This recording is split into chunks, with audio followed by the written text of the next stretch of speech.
França, uma nação cuja magnificência imperial levou-a a criar alguns dos maiores feitos de engenharia que o mundo já viu. A França foi governada por homens que se comparavam a deuses e que moveram guerras sangrentas pelo continente. A busca pela perfeição levou esse povo a construir em escala monumental. Notre Dame is a structure of breathtaking innovation. Mas sua extravagância desenfreada causou uma revolução que trouxe o Império à beira da ruína. Desse caos emergiu um fabuloso conquistador. Napoleon is a force of nature. Seu objetivo era edificar um império como o de Roma.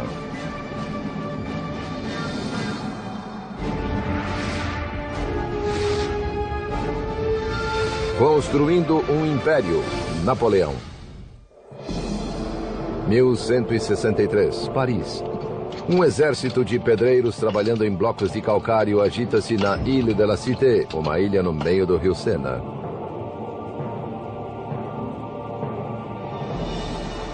O local era sagrado há milhares de anos. Inicialmente foi um santuário druida. Depois transformado em um templo romano ao deus Júpiter. Mais tarde tornou-se o destino de peregrinos cristãos, graças a São Diniz, torturado e decapitado aqui.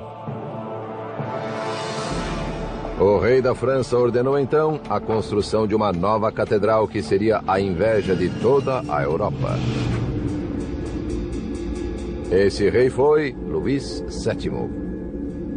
A catedral é Notre-Dame, até hoje uma das mais magníficas já erguidas. Allons enfants de le petit, le jour de gloire est arrivé. The day of glory has arrived. Hello, I'm Peter Weller. I learned the Marseillaise, perhaps the world's most passionate national anthem, about 15 years ago when I decided to take some time off and come here to the streets of Paris and retrace the steps of the French Revolution. But the immediate legacy of the French Revolution was by no means days of glory. It was a reign of reactionary terror that left France in political chaos with headless corpses and eventually brought on Napoleon. Democracy was to come later. But just as the foundations of democracy are bathed in blood, so are they also bathed in beauty. And the glory and beauty of France endure in its invention, innovation, in the arts and sciences, in its civil planning and architecture, and in its incomparable facility to build, like a cathedral. The word cathedral does not just infer some big old church, generically. It's taken from the word cathedra, meaning seat. It is the seat of the bishop or the archbishop, the pope's representative in a particular parish or district. This is the Cathedral of Paris, Notre Dame de Paris, Our Lady of Paris, dedicated to the Virgin Mary. It ain't bad, is it? Matter of fact, it's probably the world's most famous church. Now, before this, in the early Middle Ages, churches were built in a style called Romanesque, using elements of real ancient Rome, like columns and capitals. Romanesque churches were short and fat and squatty, with big, thick walls, little bitty windows, barreled vaults, rounded arches. Even the Romanesque sculpture was austere and solid. But the churches didn't hold a lot of folks. And the Bishop of Paris, Maurice de Sully, not only wanted a church that would fill up with thousands, he wanted a church that would inspire awe. Maurice de Sully era um ícone cristão na França. Após anos de lutas sangrentas, ele e Luís VII quiseram consolidar seu domínio sobre as terras feudais francesas. A grande catedral deles seria a pedra angular desse novo regime e símbolo de sua autoridade inquestionável. Seria construída de um modo nunca antes visto na Terra. Maurice was the Bishop of Paris at a moment when Paris really was a boom town.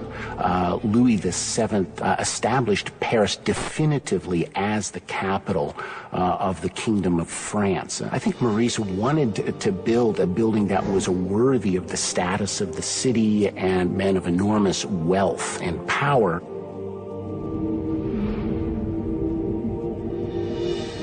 The 2 centuries from the 1100s to the 1300s that it took to build Notre Dame, from soup to nuts, is a period we call Gothic. But originally Gothic was a disparaging term. Isn't that always the way when the next generations don't like anything that came before? Gothic falsely meant of the gods, or barbaric. But Gothic is majestic, with tall decorative spires and thin lancet windows and round rose windows and stained glass and huge massive piers inside, wide naves. When you think Gothic, think vertical. The Gothic, one of its primary characteristics is the sense of both spaciousness and scale and extreme lightness, both structural lightness and then an interior filled with light filtering in through the stained glass windows. It presented a kind of new vision or a new image of heaven to the worshipper. Notre Dame tem o comprimento de um campo de futebol com paredes que se elevam mais de 30 metros. É tão grande que engoliu a velha igreja de Sully, a qual continuou funcionando durante os primeiros anos da construção de Notre Dame. Andaimes permitiam o erguimento de materiais e equipamentos pesados como madeirame e alvenaria para construir as abóbadas. Um engenhoso guindaste giratório, movido a tração humana, acoplado no topo do andaime, era usado para içar a carga mais pesada. A man or two would have gotten in the wheel and essentially like a hamster hoisted the materials up. Para construir a catedral, milhares de operários despenderam suas vidas inteiras erguendo essas paredes. Each mason seems to have had a mark which he would carve into the blocks so that they would get paid by the piece. One often has the romantic notion that each stone was a kind of carved prayer, but it was much more practical than that. If there was no money, there was no work. So many thousands of tons of stone were needed that it started a craze called the cult of carts, wherein men, noblemen and commoners, would hook themselves to ox carts and pull the stones seeking absolution along the way. Now, as opposed to Rome in the Renaissance and even now, where architecture is deductive, that means it's thought out on paper according to mathematical proportions. Gothic architecture was additive. Some of these churches were just drawn in the dirt and then they went up. It's not to say that they didn't have a plan, but if they made a mistake, they added a pier or a wall or a pointed arch. Now, the thing with Notre Dame is that the weight of these stones, the downforce was so incredible. They also had the added problem of the wind because they were building up. Subsequently, they invoked this fantastic engineering element called the flying buttress. The flying buttress is this sort of half arch which displaces the weight out and then down. Notre Dame was so magnificent that it started a craze of Gothic building throughout Northern Europe, even before it was half finished. No passado, quem quisesse construir verticalmente era frustrado pela gravidade. O peso esmagador de um teto de pedra criava demasiada pressão externa nas paredes. Talvez tenha começado como um tipo engenhoso de andaime para suster as paredes. Os arquitetos rabiscaram plantas da estrutura em ascensão e obtiveram a solução do contraforte volante, elemento vital no estilo gótico. Com esse suporte, paredes carregadas podiam conter grandes orifícios para janelas majestosas, que antes eram impossíveis, pois as paredes eram frágeis demais. Em 1190 foram erguidas as paredes ao sul e ao norte da nave, bem como as abóbadas inferiores. As torres a oeste também estavam sob construção, elevando-se à altura da grande janela de rosácea, talvez o mais famoso vitral do mundo.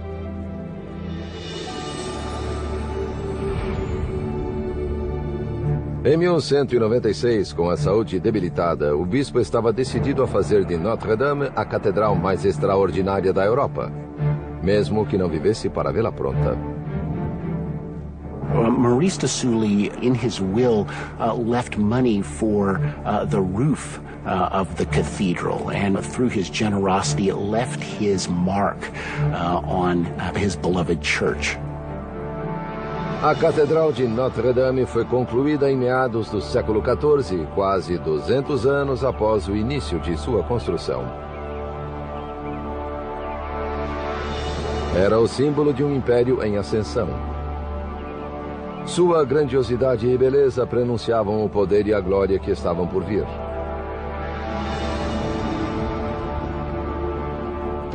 Mas primeiro, o império seria abalado em seus alicerces por um monarca que se comparou a um deus. Cercou a França de fortificações espetaculares e construiu o maior palácio que o mundo já viu. The Neo-Gothic National Cathedral in Washington, D.C. has a piece of moon rock from Apollo 11 set into its southern stained-glass window. 1648. A França tinha uma nova dinastia, a Casa dos Bourbon.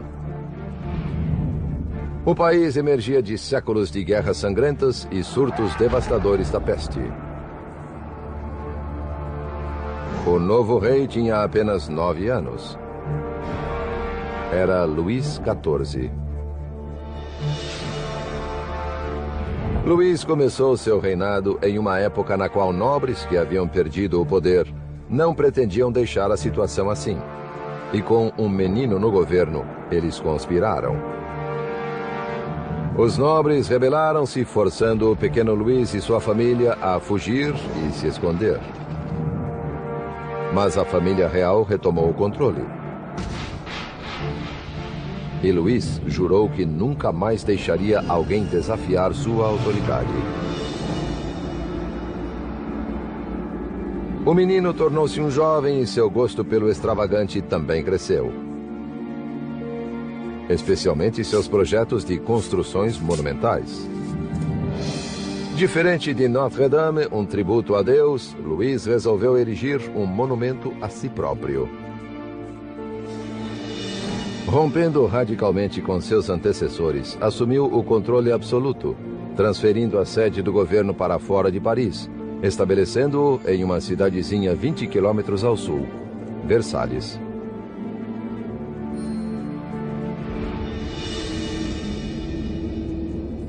Em 1661, arquitetos começaram a trabalhar em um complexo colossal, que seria o centro nevrálgico do Império.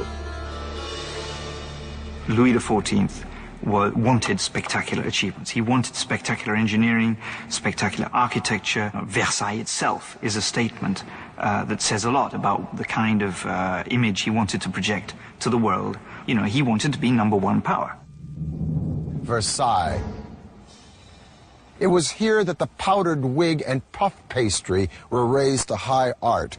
700 rooms, 2,000 windows, 1,250 fireplaces, 1,800 acres of gardens, 1,400 working fountains. And not only did Louis call these magnificent digs home, he also called them office. Because if you're the king, you don't go to work. Work comes to you.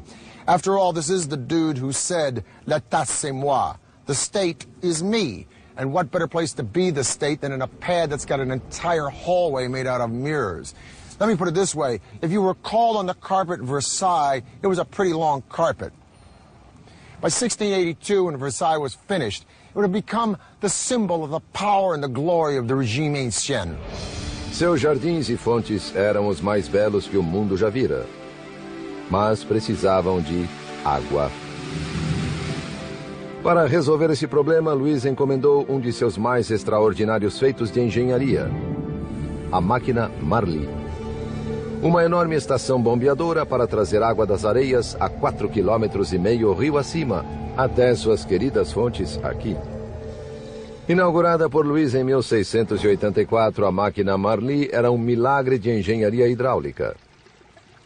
Funcionava graças à corrente do Sena que fluía através de 14 rodas de água gigantes, capazes de fornecer 378 milhões de litros de água por dia.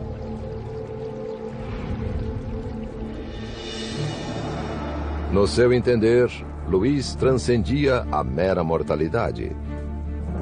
Ele se identificava com Apolo, o deus solar grego, e adotou um novo título, Rei Sol. Enquanto consolidava seu poder absoluto em casa, Luís XIV voltava-se para o resto da Europa. Louis XIV was an aggressor in a Europe that France was already the leading power. Para realizar seus sonhos imperialistas, o monarca francês recorreu a um dos maiores engenheiros militares do mundo, Sébastien de Vauban. Vauban demonstrou seu brilhantismo no campo de batalha com uma estratégia de ataque revolucionária, o método de trincheiras paralelas. Ela salvaria vidas e mudaria os métodos de guerra por centenas de anos. 1673. Vauban pôs seu método de ataque à prova sob canhonaços no cerco ao forte holandês de Maastricht. Vauban posicionou as tropas de Luís ao longo de uma primeira trincheira paralela ao forte, a 540 metros dele, fora do alcance dos canhões. As trincheiras paralelas avançaram até a artilharia de Luís chegar perto o suficiente para abrir brechas nas muralhas da fortaleza inimiga. Sua técnica funcionou perfeitamente. As tropas francesas irromperam pelas brechas, sobrepujando os holandeses.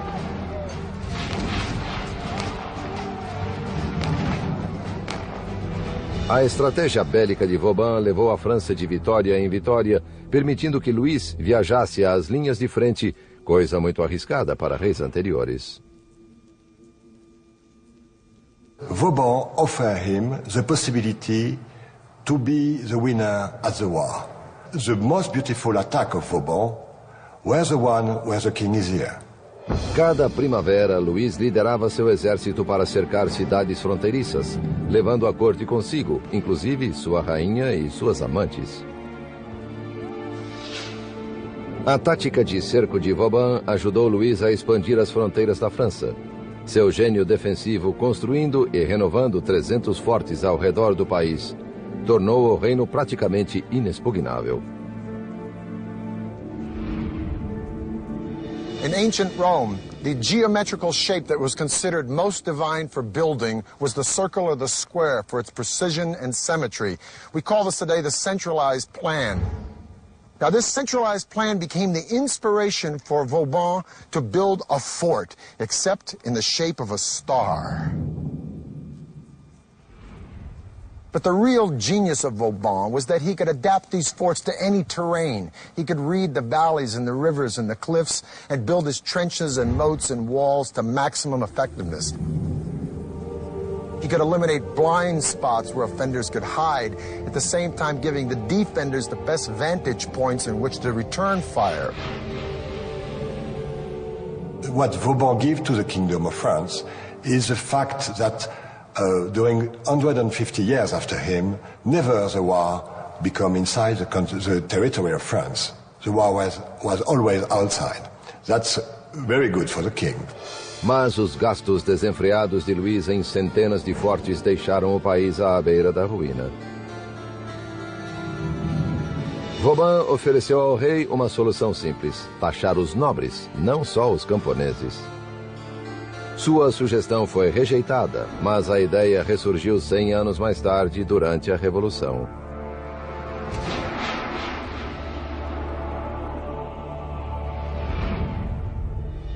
Mas, por enquanto, Luís XIV era o monarca mais poderoso da Terra. Com sua expansão europeia em andamento, ele tentaria dominar os mares com uma passagem ligando o Atlântico ao Mediterrâneo. Passagem que ninguém acreditava ser possível construir. The First World War officially ended in 1919 when Germany signed the Treaty of Versailles, in the Hall of Mirrors. Louis XIV tamed nature just like he did empires.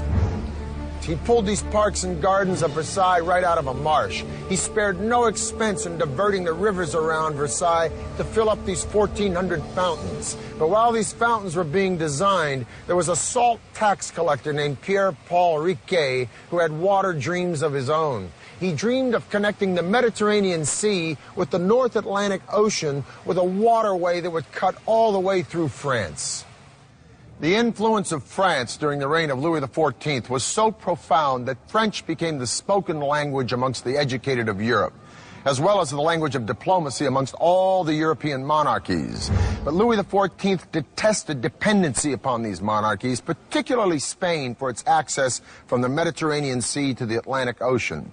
Well, this tax collector with a dream, Pierre-Paul Riquet, was going to fix that little problem for Louis with the Canal du Midi that would not only connect the Mediterranean Sea to the North Atlantic, but would pave the way for the 19th century Industrial Revolution, when to have a canal would be an absolute must for any country that wanted to make money. Pierre-Paul Riquet era menino quando ouviu falar da ideia de canal através da França, que permitisse aos navios evitar a longa viagem ao redor da Espanha. Ele sonhou com isso toda a sua vida. I doubt whether Riquet was very easy to live with, because he was so caught up with this project. He was so, I think it's fair to say, he was obsessed by it. Something in him made him want to build, made him want to achieve something concrete that would go down for posterity. 1662. Aos 52 anos, após arrecadar uma fortuna no lucrativo negócio de cobrar impostos para o rei, Riquet estava disposto a abandonar sua confortável aposentadoria e entrar na história da engenharia com uma solução genial para dos mais vexatórios problemas arquitetônicos do século: como manter o canal repleto de água.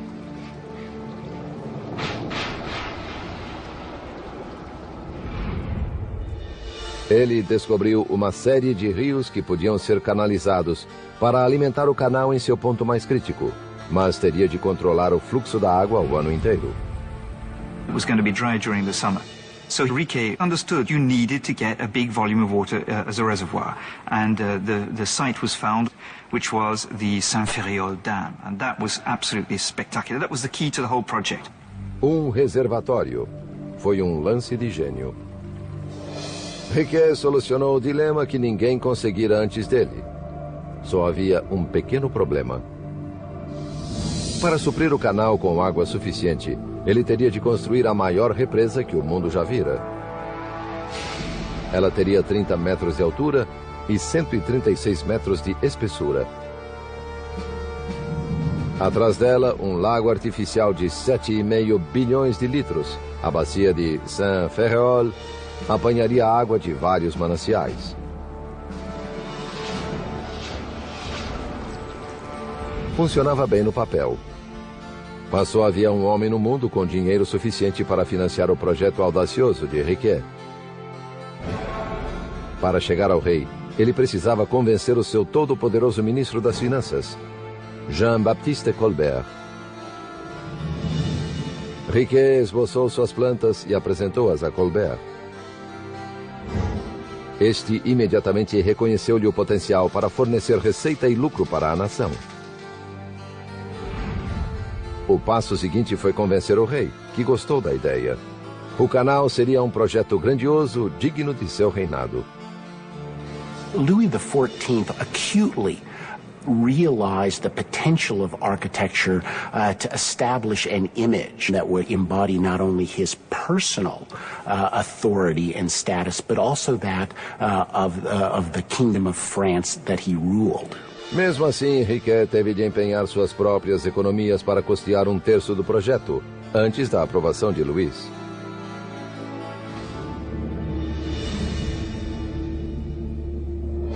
Em 1666, sem qualquer formação em engenharia, Riquet entregou-se à ousada tarefa de construir seu canal gigantesco. Começou pela construção do reservatório de Saint-Ferréol, que levaria 4 anos. Com as obras do reservatório e do sistema de alimentação em andamento, a construção do canal propriamente dito começou em Toulouse, a 17 de novembro de 1667. Em janeiro de 1668, 2.000 operários já estavam trabalhando. No auge da construção do canal, Riquet tinha uma mão de obra de 12.000 pessoas, incluindo 600 mulheres, devido à falta de homens. Para assegurar uma força de trabalho grande e confiável, ele pagava bem acima da tabela, fornecendo alojamento, férias e dias de folga. Pouco demorou para que o projeto de Riquet e suas generosidades trabalhistas suscitassem críticas. Opositores do canal acusaram-no de gastar dinheiro para sua própria glória em um projeto fadado ao fracasso. Até Colbert começou a ter dúvidas.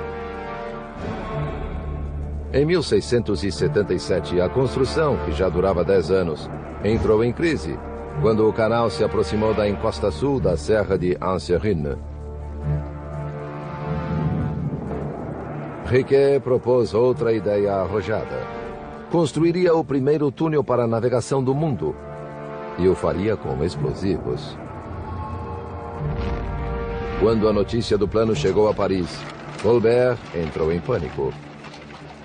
Ordenou que as obras do canal fossem suspensas e submetidas à investigação por especialistas. Se eles aprovassem, o sonho de Riquet seria realidade.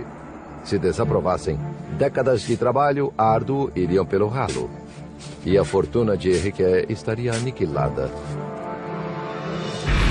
The guillotine was promoted by Dr. Guillotin, but built by Tobias Schmidt, a German harpsichord maker.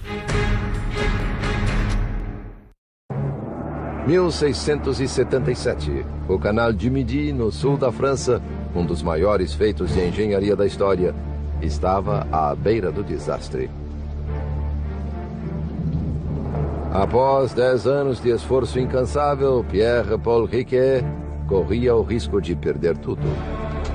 Quando se soube em Paris que ele planejava abrir um túnel em uma cadeia de montanhas, o ministro das Finanças, Jean-Baptiste Colbert, ordenou a suspensão das obras para investigar o que ele achava ser impossível.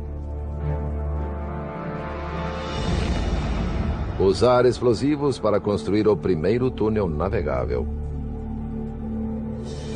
O trabalho de toda uma vida e a fortuna de Riquet estavam por um fio. Colbert said, "We just don't believe you're going to succeed in this."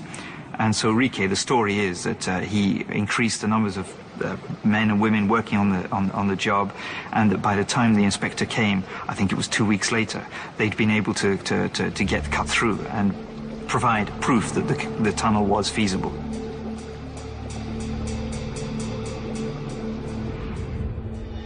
Durante 15 anos, Riquet enfrentara todos os obstáculos possíveis, da natureza e dos homens, para construir seu amado canal. Mas agora, aos 76 anos, estava exausto. On October the 1st of 1680, Riquet, gravely ill, called his son to his bedside and asked, "Où est le canal?" Where is the canal? His son responded that it was only about 3 miles away from the sea. Riquet passed away. The canal was opened 8 months later, 8 months too late for his creator to see it. Em 15 de maio de 1681, o canal du Midi foi inaugurado.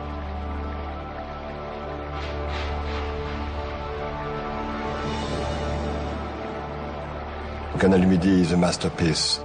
The solution for transport by water in France is the best solution still today, and the Canal du Midi shows the way. O canal du Midi foi apenas um entre dezenas de projetos construídos por Luís XIV em sua sede por poder e glória. Mas no fim do seu reinado, seu esbanjamento levara a França à beira da ruína. Seu governo autocrata e vultosas dívidas semearam a revolta, que germinou um século mais tarde.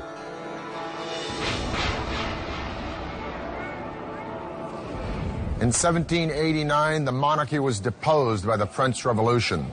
King Louis XVI and Marie Antoinette had their heads cut off in the Place du Roi. But the reign of terror would turn in on itself, and Danton and Robespierre and the other fathers of the French Revolution would either be murdered in their bathtub or die by the guillotine themselves.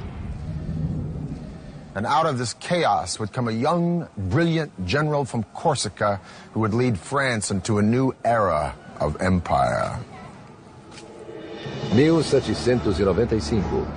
Oficial oriundo de uma pequena ilha no Mediterrâneo estava prestes a dar o primeiro passo rumo ao poder.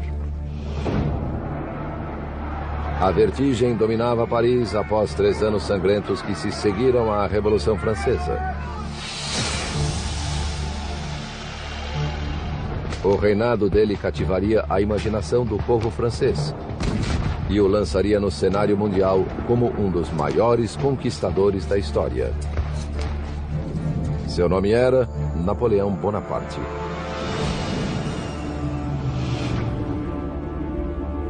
Napoleon was a force of nature. Audacity was his middle name. Napoleon imposed himself upon Europe with such force that he goes down in the annals with Caesar and few others. A ascensão de Napoleão foi meteórica. De comandante do exército do interior a general das forças na Itália em apenas um ano. In 1796, Austria attacked French troops in Italy, and Napoleon took a disaffected and undernourished army and turned it into a veritable force. He beat Austria in battle after battle, eating up most of northern Italy, finally even bringing that serene Republic of Venice to its knees. When Napoleon returned to Paris, he was a star, and then he started to take over. But believe me, after 10 years of the blood and guts of the French Revolution, the people of Paris and France were ready to say, "Praise the Lord." In 1804, Napoleon was crowned Emperor at Notre Dame. It is said there's a preparatory drawing of Jacques-Louis David of the event where Napoleon's taking the crown from the Pope and crowning himself. He also turned to his brother and said, "If Daddy could only see us now."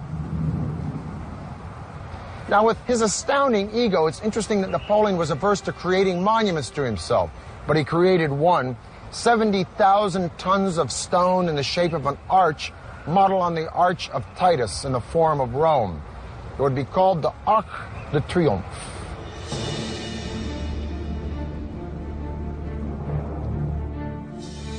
Em 1809, Napoleão escolheu o projeto do arquiteto François Chalgrin para seu Arco do Triunfo. O local escolhido foi o final da Avenida Champs-Élysées, na Place de l'Étoile. A estrutura consiste em um simples arco, com uma passagem abobadada de 29 metros de altura por 14 de largura. No total, o arco mede 49 metros de altura por 44 de largura, 2 vezes maior que sua inspiração em Roma. Na base dos pilares do arco existem 4 enormes altos relevos, celebrando as guerras revolucionárias e napoleônicas. A visão desse arco colossal erguendo-se majestosamente na rua mais célebre de Paris é como uma coroa de poder e glória cingindo a capital francesa.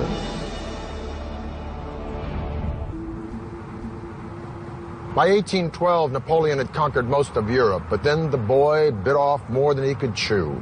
He invaded Russia, and the rest, as we say, is history. Poor supply trains, harsh winters, the resiliency of the Russian people, Napoleon was defeated, forced to abdicate, and exiled to the island of Elba. But he escaped and enjoyed a short reprise of power we call the 100 Days, before he was defeated at Waterloo and exiled again, this time to St. Helena, and for good.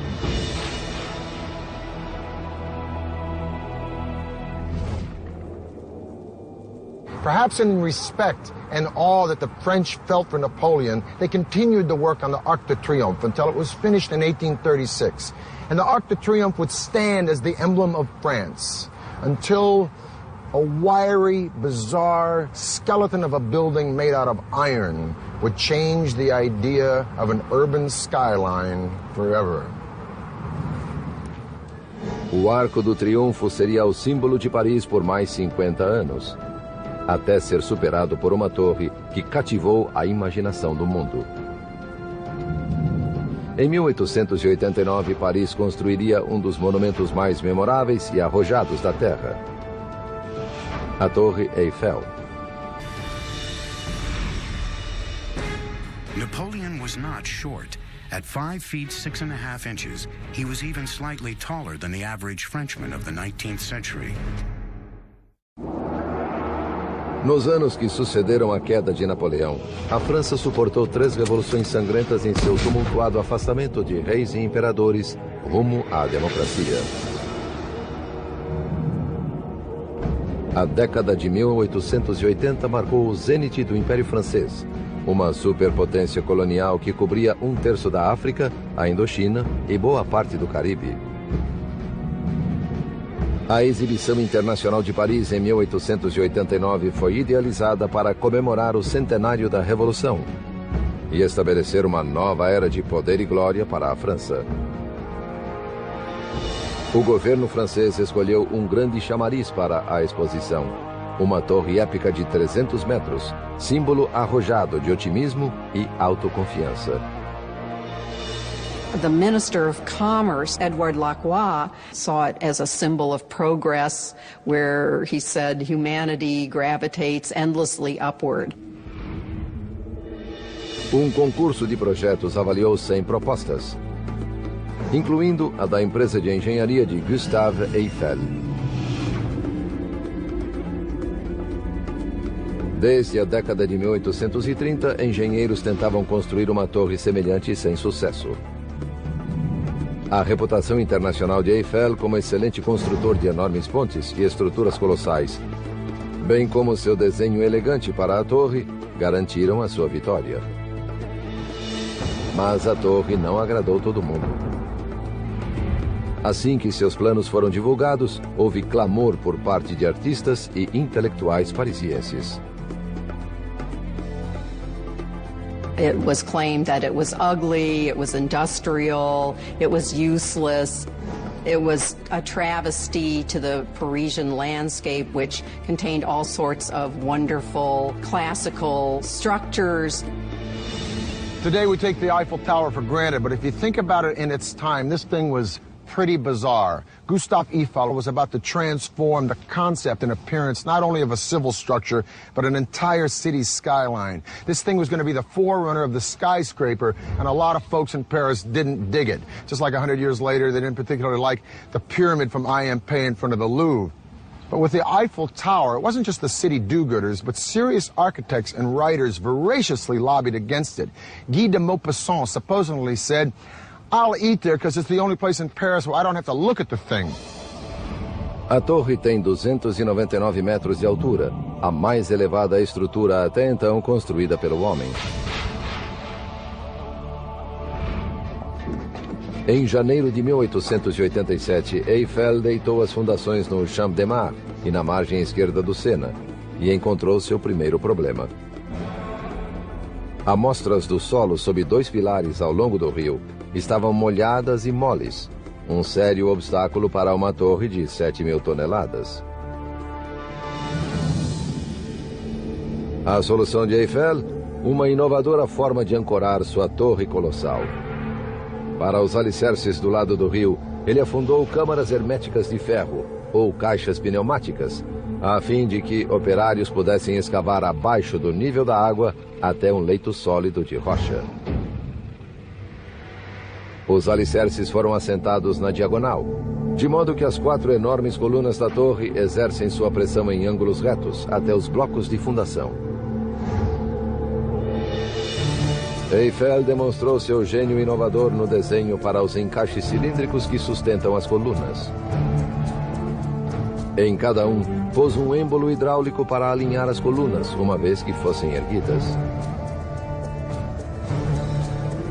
Eiffel enfrentou então o maior desafio de todos: o vento. Sua solução seria vital para toda a futura tecnologia dos arranha-céus. Todos os grandes nomes da arquitetura no século XX seguiriam seus passos. Eiffel era uma autoridade em aerodinâmica de vastas estruturas. Mas mesmo ele estava construindo rumo ao desconhecido. Utilizou uma série de pilares com treliças precisamente calculadas com beiradas recurvas para mitigar os efeitos do vento. Projetou a torre de modo que nunca oscilasse mais que 10 a 12 centímetros na mais forte ventania.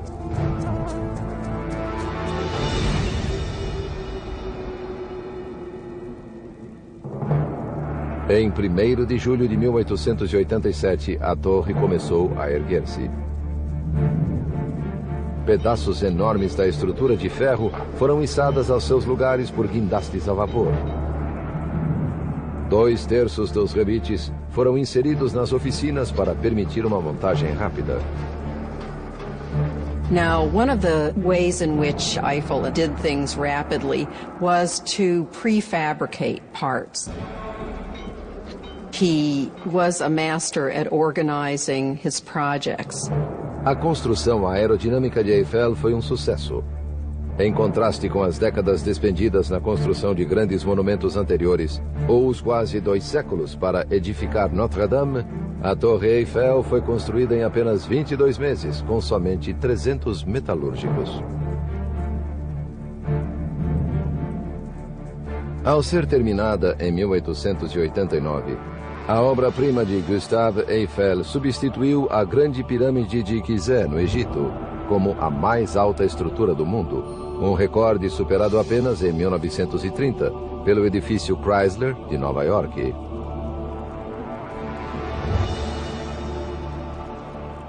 What's wonderful about the Eiffel Tower is that it so horrified the French for the first few years after it was built.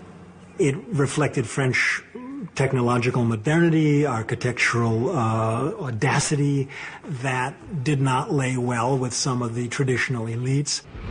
On June the 21st, 1889, the Eiffel Tower was open to the world. Gustave Eiffel conducted personally guided tours for many celebrities and royals, including Buffalo Bill, the Shah of Persia, the King of Siam, the Prince of Wales, even Thomas Edison. Young women bought dresses called Eiffel climbers. The tower was the hit of the exposition, attracting almost 2 million people. Gustave Eiffel had financed almost 80% of the tower in exchange for the proceeds from all the concessions. He got his money back within a year, and the tower eventually made him a very rich man. The Eiffel Tower symbolized an ideal Republican society, that is, the towers made up of many small pieces that interconnect and mutually support each other, all people from all walks of life mutually supporting each other in a democratic government, holding up the republic and moving it forward.